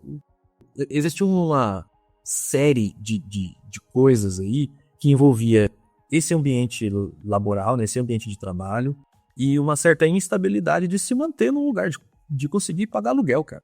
Lá meu pagamento não era o suficiente para pagar aluguel. Entendeu? Teve essa questão. Quer dizer, a bolsa que você recebia aqui no Brasil te permitiu se virar mais do que a sua bolsa lá no Canadá do pós-doc, é isso? Mais do que meu pagamento no Canadá, exatamente. Porque o custo de vida também era mais alto lá. Isso. Então, tem esse fator bastante, assim, porque eu tava na cidade mais cara de lá. Lá, Toronto é a São Paulo do Canadá, entendeu? Toronto tem 20% da população do Canadá inteiro. Toronto, assim, a área metropolitana, né? É um problemaço pro país, sabe? Porque vai todo mundo pra lá, porque é onde tem oportunidade. Mas, enfim. E aí tem essa especulação imobiliária que é absurda, cara. E isso, ao longo do tempo, foi começando a minar, né, minha motivação científica. Cara, o meu pagamento não consegue me dar uma estabilidade mínima, sabe? Uhum. Enfim, teve todo um arco aí que em 2019 eu vivi com depressão, cara. E, novamente, porque juntava vários aspectos da vida, né? Juntava o aspecto profissional, o aspecto financeiro, o aspecto de estabilidade, falta de comunidade, sabe? Todas essas coisas foram minando a minha saúde mental e eu me vi quase com uma depressão, ou indo para esse caminho, né? E veio a pandemia logo depois, e aí isso se consolidou, enfim. Teve todo um arco em que eu comecei a pensar em mudar a minha vida. Você passou toda a pandemia lá, né? Meio isolado, né? Isso, exato, né? E em 2020 eu comecei a mudar minhas perspectivas, falar, olha, não dá, não quero mais ficar por aqui muito tempo. A minha busca por vamos dizer, eu tinha uma esperança de conseguir uma cadeira de universidade lá, ou então de conseguir um posto de pesquisa por lá e ficar, né? Só que eu comecei a perceber o seguinte: sem nada ia ser impossível. Sem nada no seguinte sentido, eu não tinha nenhuma estrutura lá que me desse estabilidade. Então, se eu ficasse lá nessa tentativa, eu ver que eu não ia conseguir pela minha saúde mental. Pelo quão difícil isso ia ser, esse trajeto, sabe? As pessoas que conseguem, os locais e tal, eles já vêm de uma estrutura familiar que permitiam eles mover muito mais. Eu vim de um histórico que não tinha nem no Brasil essa estrutura de mobilidade, quanto mais lá, sabe? Então, um isolamento, foi um isolamento que eu tive que realizar minha vida ali, entendeu? E aí eu comecei a fazer planos para voltar para o Brasil. E voltar, talvez até saindo da academia, sabe? Eu comecei a fazer planos sobre a possibilidade de sair da academia. Isso daí me afetou muito. Enfim, não só toda essa questão laboral, de vida e tal, isso começou a afetar o meu próprio trabalho lá dentro. De modo que eu comecei a ter muitas crises de pânico, de ansiedade com a experimentação animal, sabe? Aí quando afetou isso, eu falei, pronto, eu não posso mais fazer isso da minha vida, sabe? Eu vou ter que mudar a minha pesquisa se eu quiser ficar na academia. O clima, né, digo o tempo mesmo, do Canadá também influenciou nessa sua mudança de humor, enfim? Tenho certeza que sim. Muito provavelmente, sabe? Então, eu vi muita gente lá com o que eles chamam de depressão sazonal. E é real, cara. É uma coisa, nossa, forte mesmo. Sabe? Uma coisa que surpreende o efeito que ela tem, assim. Eu não conheço Toronto, mas eu já fui para Montreal, né? E foi no começo do inverno. Então a gente mal passava o tempo na superfície, né? A gente fazia tudo no subsolo, assim, né? O mercado era no subsolo, enfim, tudo era no subsolo. Tem uma cidade inteira lá dentro, né? Nos subsolos da cidade para possibilitar viver, né? No tempo frio, assim, né? E só de ter ficado alguns dias, né? Uma semana sem ver o céu direito, sabe? Já alterou o meu humor. Então eu imagino como é que foi passar 6 anos com invernos longos, verões curtos, né? É difícil, cara. Era bem difícil.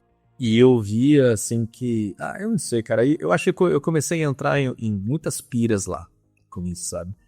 Sei. Com tudo isso que tava passando. E eu olhava e falava, pô, talvez seja natural que as pessoas aqui sejam assim por causa desse frio, sabe? Então eu comecei a ter todo tipo de pensamento, assim, cara. Né? Aham. Mas com certeza, isso teve um fator importantíssimo e o inverno de lá é muito difícil. Muito, muito, muito difícil mesmo, assim. Você passar, sei lá, 4, às vezes 5 meses do ano sem conseguir ter uma interação direito lá fora, né? Sem conseguir passar muito tempo lá fora, E depois isso foi piorado ainda durante a pandemia, sabe? Nossa, realmente, com certeza teve um efeito importante. Você voltou pro Brasil em que mês? Eu voltei pro Brasil em outubro, no final de outubro de 2023. Aí o que acontece? Aí agora vem, acho que é a história do casamento, né? Esse plano que eu comecei a fazer voltando pra cá, de voltar pro Brasil, ele incluiu também, como eu disse antes, a possibilidade de eu largar a academia. Eu falei, então o que eu vou fazer? Eu vou pro ambiente rural. Então eu tive nesse momento de depressão uma reconexão com algo que eu havia perdido na minha vida, buscando carreira acadêmica, morando nas maiores cidades do mundo, né? Fui de São Paulo, Nova York, Toronto e tal. Eu perdi o meu contato com a natureza, cara. Perdi aquilo que fez parte dos meus anos formativos, sabe? O pouco enfim, eu começando na busca pelas coisas que me fazia melhor, me fazia me sentir melhor ali, eu tive um pouco dessa reconexão, sabe? E aí já com plantar, cara. Eu redescobri no plantar uma coisa assim que eu havia perdido justamente, que é esse contato com a natureza, contato com a interação com um processo de vida. E isso me trouxe toda uma outra perspectiva na vida que fez parte do meu processo de volta. Que é o quê? No meu processo de volta, eu também comprei e usei parte do dinheiro que eu consegui me economizar lá. Mais uma parceria, tanto com a minha mãe quanto com uma amiga, depois a minha esposa, a gente comprou um terreno aqui em São Paulo, numa cidadezinha chamada Monteiro Lobato. Compramos um terreno e estamos num processo de transição rural, sabe? Então eu tô fazendo parte agora daquela população neo-rural do mundo, do Brasil, né, que tá acontecendo bastante. Você mora em São Paulo ainda, então, é isso? Então, eu moro em Monteiro Lobato, na zona rural de São Paulo. Você já está morando aí? Já tô. Ó, se você ver aqui a parede, talvez isso não entre na gravação, mas se vocês forem ouvir, quem tá vendo uma parede aqui de reboco, não tá nem pintada, cara. Então você já tá nessa vida. Já tô nessa vida. Monteiro Lobato é perto de Campos do Jordão, não é isso? Exatamente. São nas montanhas, né? Já na Serra da Mantiqueira. E eu tô aqui e tô trabalhando como pós-doc. Né? Tô como pós-doc no meu segundo pós-doc aqui, né? Então, todo esse arco que a gente fez no plano de voltar pra cá foi, além de eu tentar arrumar alguma coisa aqui na academia, né? Também fazer essa transição rural. Certo. E aí eu me planejei para isso desde 2020 até o meu retorno em 2023. Então esse plano foi um plano longo que durou, que foi um plano que teve que ter muita resistência, muita terapia. Mas ele foi se formando e foi indo e a gente tá aqui hoje. Mas ali naquele momento, no meio desse trajeto, nas buscas, né, de eu fazendo por um bem-estar maior e tal, comecei a fazer capoeira. Fazia lá já durante um tempo, tinha abandonado, voltei a fazer. Já aqui no Brasil? Não, lá em Toronto. Lá em Toronto ainda? Em Toronto, se alguém aí que ouve tá em Toronto tem uma comunidade de capoeira enorme e ótima. Tem várias escolas de capoeira. Olha só. E eu fiz parte de uma, depois fui pra outra e tal. E são, assim, pessoas queridíssimas pra mim, sabe? A capoeira, ela foi uma parte do meu bem-estar, assim. Sem ela, enfim, eu estaria pior com certeza. E aí, bem assim, nos últimos, sei lá, 7 meses, assim, eu conheci a Marina, que veio se tornar minha esposa, né? Na capoeira, eu conheci ela. E a gente começou a sair, né? Se conheceu, foi se aproximando e eu já falei pra ela, olha, eu tô com o meu plano de voltar pra casa A minha esposa, ela é mexicana, né? Então, e ela tava lá no... Ah, é mexicana. Ela é mexicana, não é brasileira. E ela estava lá, ela é médica e tal, foi pro Canadá na esperança de conseguir exercer medicina, nunca conseguiu. E, assim, tava num contexto de perceber isso e falar, se eu tiver alguma outra mudança e tal. E, assim, a gente se conheceu e em muito pouco tempo ela aderiu ao meu plano, sabe? Falou, não, eu vou pro Brasil com você. E a gente veio. Só que para você fazer esse processo de uma forma mais simples, o casamento servia para isso, né? Eu poderia patrocinar a vida dela de uma forma super fácil. Então a gente já emendou tudo, já veio, sabe? Correu um risco, porque, pô, em 6 meses, talvez até um pouco menos que isso, é um risco grande. Não é uma né, relação que se desenvolva... Um risco grande não, foi um salto de fé, Exatamente. Foi um salto de fé. Cara, você achou uma palavra muito boa, uma expressão muito boa, foi um salto de fé. E aí a gente fez isso. Então a gente saiu de Toronto 2 de outubro de 2023, foi pro México. Aí no México a gente se casou. E aí eu vim pro Brasil. Ela ficou lá com a família dela, porque ela não voltava há 6 anos, então fazia muito tempo que ela não via a família dela. Tá. Ela ficou lá por acho que uns 5 ou 6 meses e depois veio pro Brasil. E aí a gente tá aqui agora. Olha que máximo. E quando você voltou pro Brasil, você já voltou pro seu terreno em Monteiro Lobato, é isso? Não, então, aí eu voltei pra morar com a minha mãe. E aí voltei pra São José dos Campos e tal. Com o professor com quem eu comecei a trabalhar, o professor André Fujita, foi um anjo, assim, cara. O cara me deu um projeto que era pra mim uma oportunidade de continuar trabalhando dentro das coisas que eu tenho experiência com psicologia, sabe, aprendizagem, essas coisas, cognição, com humanos, dentro de uma metodologia completamente não invasiva. Então todo o sentimento ruim que eu desenvolvi ao longo dos meus anos difíceis com experimentação animal, eu pude substituir por um projeto leve, sem as coisas que me afetavam, sabe? O que você está estudando nesse pós-doc? Então, aí nesse pós-doc eu estou estudando como que a respiração pode influenciar o nosso batimento cardíaco de forma a distribuir melhor o nosso sangue e isso afetar tanto a nossa percepção quanto a nossa cognição. Tipo, a simples melhor distribuição do sangue pelo controle do batimento cardíaco pela respiração melhora as nossas decisões. Então, é aquela parada assim, cara. Você tá estressado, mas você precisa ter uma decisão difícil pra você tomar, respira bem. Bem mesmo, sabe? E limpa sua mente primeiro e depois vai lá tomar essa decisão. Quando você fala respira bem, você tá falando da respiração que a gente dá num processo de meditação, é isso? Concentrado na respiração, com inspirações longas e aspirações longas, como é? Então,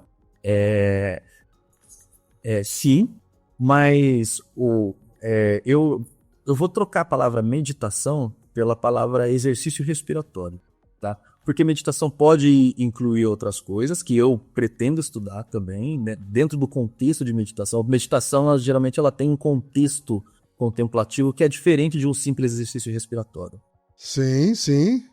Mas, basicamente, é isso. Existe um fenômeno que se chama arritmia sinusal respiratória. Ela é a base da meditação de toda a interação cardiorrespiratória. O que ela é? Basicamente é o seguinte, quando a gente está na respiração involuntária, que a gente está fazendo outra coisa e tal, a respiração tem uma influência mínima no coração. A influência deles é 0. Quando a gente tem uma respiração voluntária, consciente, eles começam aos poucos a entrar em fase. Então, quando você inspira, a sua frequência cardíaca começa a aumentar. Quando você expira, a sua frequência cardíaca começa a diminuir. Ou seja, o intervalo entre... quando você faz isso, a amplitude da frequência cardíaca fica grande, né? Porque você atinge maiores frequências cardíacas e na expiração menores frequências cardíacas. Isso faz com que a variação cardíaca aumente. A variação da frequência cardíaca, ela é um dos maiores índices de saúde cardiovascular do mundo. Ela tem uma correlação muito grande com a distribuição sanguínea no corpo. Então, você aumentar a sua frequência cardíaca melhora a sua distribuição sanguínea, melhora a sua distribuição de oxigênio no corpo. Quando eu falo melhora, eu falo que ela atinge os pontos mais difíceis de atingir. E um exemplo disso é que ela atinge o pré-frontal, que tem uma necessidade sanguínea muito grande. E por isso a gente tende a fazer decisões melhores, vamos dizer assim. Rapaz, eu não sabia que essa respiração voluntária, né, treinada, ela já tinha suporte científico, assim, sobre os seus benefícios, né? É muito pouco, entendeu? É muito pouco.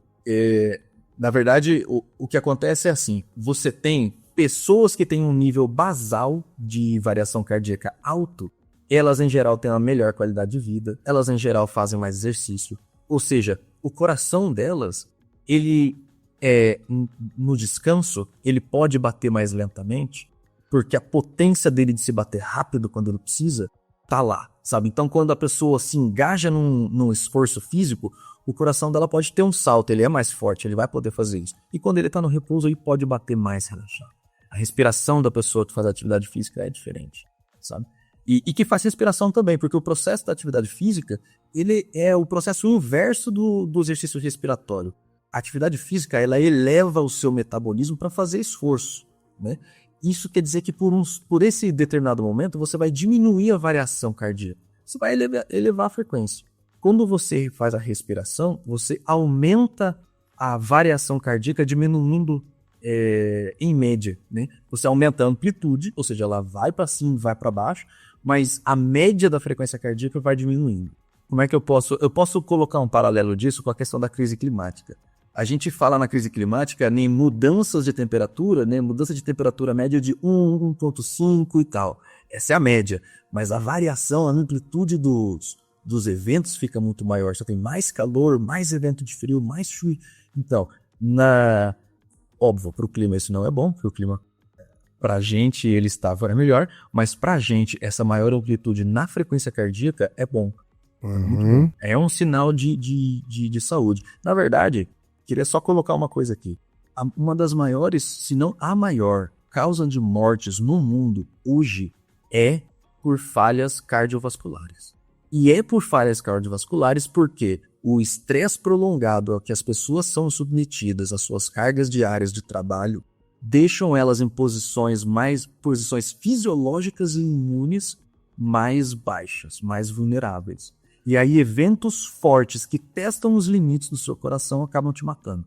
Ou seja, se a gente for na raiz do problema, que é a carga de trabalho, a carga de tudo, a coisa que mais mata hoje na sociedade é o capitalismo. Mais mata. Sabe? Simplesmente por deixar a gente mais vulnerável pela carga de estresse a uma situação que tem uma mudança aguda no nosso coração, um estresse agudo, uma morte de alguém, e se morre junto. Sim, sim. Enfim, existe um número grande de eventos que podem causar isso e te matar porque o capitalismo te deixou numa situação de estresse que te deixou imunodeprimido, com ansiedade, com tudo. Justamente, a importância desse lance do respirar é isso. É o seguinte, quando você tem práticas que causam um estresse agudo, temporário, uma hora de futebol, uma corridinha e tal, você causa um estresse no seu corpo que é agudo e o seu corpo volta. Ele consegue voltar, ele tem um momento de equilíbrio para ele voltar. A respiração ela serve para ela aumentar esse processo de voltar ao equilíbrio, entendeu? Entendi. Quando você não tem essa oportunidade de voltar, aí a gente pode falar da escala 6x1 e etc, né? Quando você não tem essa oportunidade de voltar, não tem oportunidade de descanso, o seu corpo entra no estresse crônico, mano. E aí, quanto mais tempo ele fica nesse estresse, mais vulnerável você vai estar do ponto de vista fisiológico e imune. E isso vai afetar o seu comportamento. Você vai ficar com menos humor, você vai ficar com menos flexibilidade cognitiva para lidar com suas situações. Você vai tomar decisões piores mesmo, entendeu? Então, é um ritmo de vida que deixa a gente refém desse sistema, muitas vezes, não pela falta de oportunidades no campo social, mas também muitas vezes pela nossa capacidade diminuída de sair desse lugar também, sabe? Porque a gente tá cognitivamente prejudicado por trabalhar tanto. Muito interessante esse campo de estudo. Ô César, esse é um campo de estudo também que está sendo explorado fora do Brasil? Você está em contato já com outras pessoas que estão estudando isso? Em contato direto ainda não, né? Mas eu venho estudando as pessoas, estudando bastante a literatura e, enfim, a gente já acabamos de terminar um estudo com isso, estamos escrevendo um artigo agora. Uhum. E o que acontece dentro dessa área é o seguinte, essa área ela se pulverizou muito, ela cresceu de uma forma muito absurda nos últimos anos, porque os equipamentos de registro fisiológico ficaram muito mais baratos, entendeu? Então, eu tô falando de um ECG, né, de um eletrocardiograma, que custa R$700, cara, que é uma cinta que você coloca aqui e conecta ela por Wi-Fi, por Bluetooth no computador, e eu fiz um experimento com isso, sabe? E o resto é tudo com dor. Então, Sim. por causa desse negócio ser muito barato, teve um avanço na quantidade de estudos Popularização. muito grande. Isso. E aí você vai por áreas. Eu ainda, assim, tem áreas que ainda estou me familiarizando. Tem a área do esporte que é absurdamente desenvolvido com esse tipo de estudo, mas vendo como que a respiração e como que a variação cardíaca influencia na performance física, sabe? Outras pessoas vendo, enfim, é uma área que está bem pulverizada. A área de neurociências tenta unificar isso no campo da interocepção. Que isso? Que é isso? A interocepção é que ela é o seguinte, se você imaginar nossos 5 sentidos, eles são todos preparados para a gente interagir com o mundo exterior ao nosso corpo. Todos eles. A interocepção são os sistemas sensoriais internos. Quando a gente sente que está com dor de barriga, quando a gente sente que está com aquela azia, a nossa própria respiração, ela acessa nosso ritmo interno. Você consegue sentir o seu coração sem botar a mão aqui, sem botar a mão no pulso, por exemplo, sem botar a mão no pescoço? Essa capacidade de perceber o seu próprio coração é a capacidade de perceber o seu estado interno. Isso é interocepção. Algumas teorias colocam, algumas hipóteses, eu diria, propõem que a nossa consciência, o nosso estado afetivo, o nosso estado de humor, a nossa capacidade cognitiva, ela é determinada também pelo nosso estado fisiológico interno.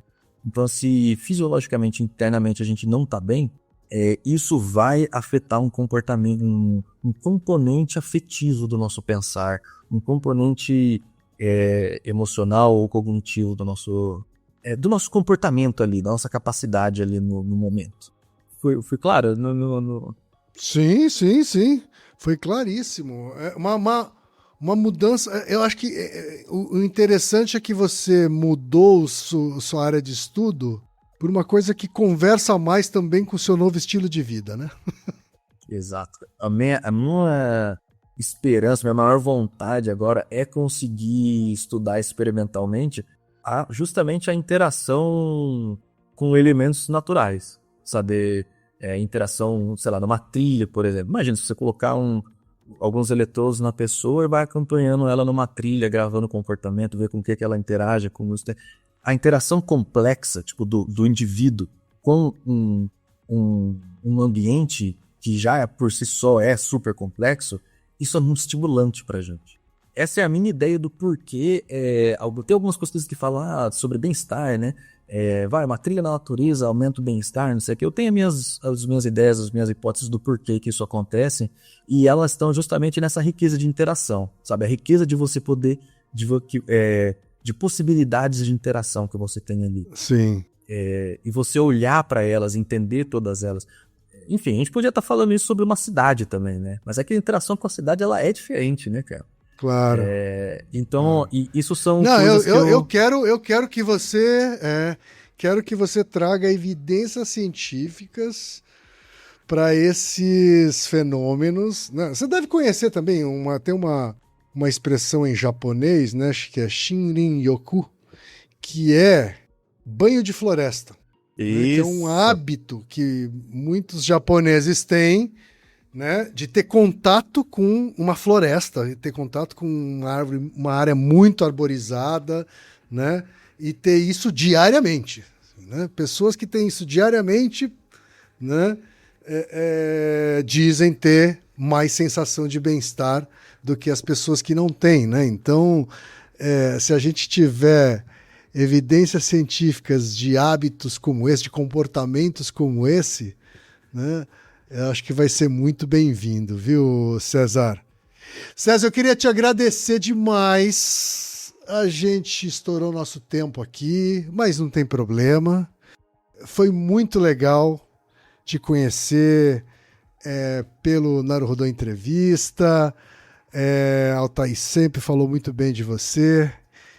E foi muito legal conhecer sua história, né, sua trajetória, seus perrengues, né, a batalha que você enfrentou aí ao longo dos anos. E que bom que finalmente você tem tempo para desfrutar um pouco da vida pessoal também, né?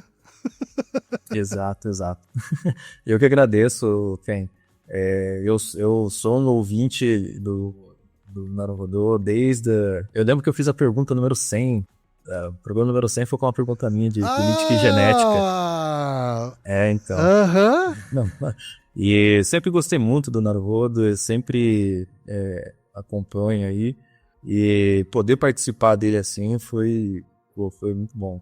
Rever até a minha trajetória, assim, imagina. Sabe? Foi muito bom. É uma viagem no tempo, né? Exato. César, muito obrigado. Continue ouvindo o Naruhodô, tá bom? Obrigado, cara. Eu que agradeço, cara. E Naruhodô, ilustríssimo ouvinte.